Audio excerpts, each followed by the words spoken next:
Imagine an island where getting too close could cost you your life. No airport, no roads, no hotels, and no tourists. Just dense tropical forest, a narrow beach, surrounding reefs, and a community that has repeatedly made one message clear. Stay away. This is the North Sentinel Island, part of India's Andaman and Nicobar Islands in the Bay of Bengal.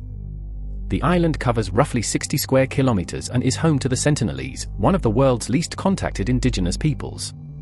Almost everything about them remains a mystery. Their language has never been reliably documented.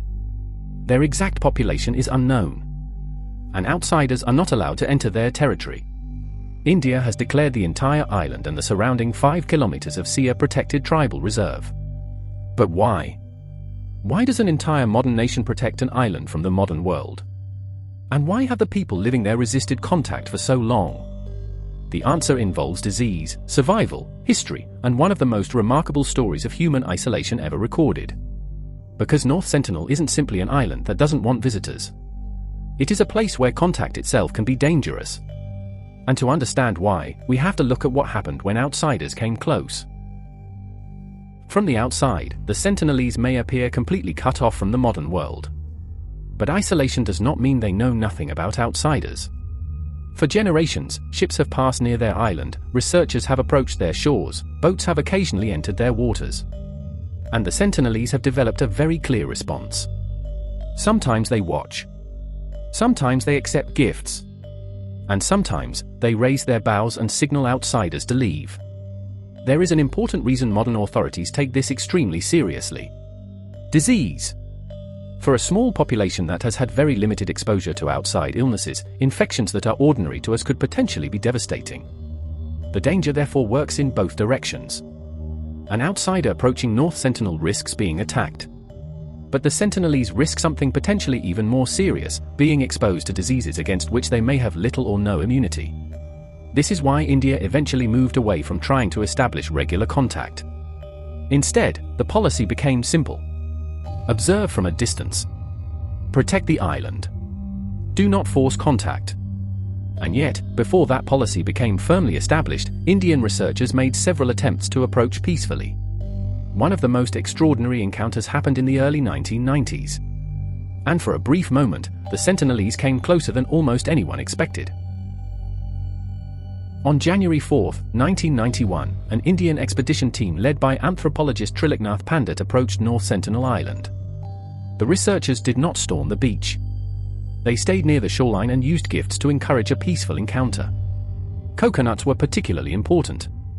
The Sentinelese came toward the boats and collected them directly from the researchers. For the people watching from outside, it was an extraordinary moment. A community famous for resisting outsiders had approached peacefully. There was no battle. No forced landing. Just a cautious exchange between two completely different worlds. But the encounter should not be misunderstood. The Sentinelese had not suddenly decided to open their island to the outside world. Their behavior remained cautious. They controlled the distance. They decided when to approach. And they could make it clear when they wanted the visitors to leave. The researchers never established normal conversation with them, and the Sentinelese never agreed to permanent contact. Eventually, India's approach changed. The goal was no longer to make contact. It was to protect the people by leaving them alone. And then, in 2004, North Sentinel faced something far more powerful than any outside expedition. A massive tsunami struck the Indian Ocean. On December 26, 2004, a massive undersea earthquake triggered a tsunami across the Indian Ocean. The waves devastated coastlines across several countries and killed hundreds of thousands of people. North Sentinel Island was directly in the affected region. For a while, nobody knew whether the Sentinelese had survived. Then an Indian helicopter flew over the island to check. What happened next became one of the most famous images ever captured of the Sentinelese. A man appeared on the beach. He raised a bow.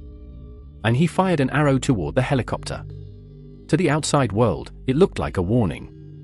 But there was another message in that moment. They had survived. The Sentinelese were still there. Exactly how they survived remains uncertain. Researchers have suggested that generations of knowledge about the island's environment, coastline, tides and natural resources may have helped them respond to the disaster. And when outsiders came to check on them, their response was still, "Keep your distance." 14 years later, another outsider would ignore that warning. His name was John Allen Chau. In November 2018, a 26-year-old American evangelical missionary named John Allen Chau traveled toward North Sentinel Island. His goal was to make contact with the Sentinelese and attempt to convert them to Christianity. He knew the island was protected. He also knew the people living there were hostile toward outsiders. But he continued approaching. According to accounts from the fishermen who helped transport him, Chau made several attempts to reach the island. On November 17, 2018, he went ashore and was killed by members of the Sentinelese. The fishermen later reported seeing his body on the beach. Indian authorities investigated the case and arrested people suspected of helping him reach the island. Chau's death became an international debate about religion, exploration, indigenous rights, and personal freedom. But it also demonstrated something very important. The exclusion zone around North Sentinel is not simply about preventing outsiders from being attacked. It is also about preventing outsiders from harming the Sentinelese. So, are the Sentinelese the most dangerous people in the world? Not really. That description misses the bigger story. There is no evidence that the Sentinelese travel around the Andaman Islands attacking strangers. Their documented violence is overwhelmingly connected to people entering or approaching their territory. Their bows and arrows are not simply weapons. They are also tools used for hunting and fishing. And the Sentinelese should not be described as people frozen in the Stone Age. They are a modern human population living according to their own environment and traditions. They build shelters, use canoes, fish, hunt and gather food. They have also been observed using metal recovered from shipwrecks and other debris, sometimes turning it into useful tools. Their exact population remains unknown. Even today, estimates are uncertain because outsiders cannot safely conduct a conventional census. And that is precisely why India maintains strict protection around the island. North Sentinel is not a place waiting to be discovered. It is a homeland. A homeland whose people have repeatedly demonstrated that they do not want regular contact with the outside world. Perhaps the greatest mystery is not how little we know about the Sentinelese. It is how much we have learned simply by respecting their decision to remain alone. From the sea, the forest remains silent. The beach remains empty. And North Sentinel remains a world apart. If you enjoyed this video, don't forget to like, share, and subscribe. Your support helps us to grow and to bring you more amazing stories. See you in the next one.